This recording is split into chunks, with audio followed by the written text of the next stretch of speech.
ഇത് പല പ്രാവശ്യം ഇരുന്ന് ശ്രദ്ധിച്ചു കേൾക്കാവുന്നവരുണ്ട്, എഴുതി വയ്ക്കുന്നവരുണ്ട്. എല്ലാവരെയും ഓർക്കുന്നു, നിങ്ങൾക്ക് വേണ്ടി പ്രാർത്ഥിക്കുന്നു.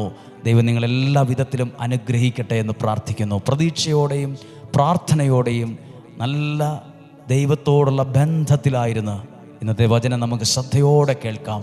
ദൈവം നിങ്ങളെ സഹായിക്കട്ടെ. ഇന്ന് കേൾക്കുന്ന വചനം 1 സാമുവേലിൻ്റെ പുസ്തകം 17-ാമത്തെ അധ്യായം, അതിൻ്റെ 41 മുതൽ താഴോട്ടുള്ള വാക്യങ്ങളാണ് വായിക്കുന്നതെങ്കിലും പ്രസക്തമായൊരു കാര്യം പറയുവാനാണ് ഈ അല്പസമയം പ്രയോജനപ്പെടുത്തുക. എന്താണ് ഇന്ന് കേൾക്കാൻ പോകുന്ന വചനമെന്ന് ശ്രദ്ധയോടെ ആയിരിക്കാൻ കൃപ ലഭിക്കട്ടെ.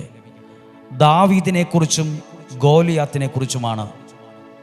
ദാവീദ് ഗോലിയാത്തിനെ നേരിടാൻ പോകുന്ന ഒരു സമയമാണ്.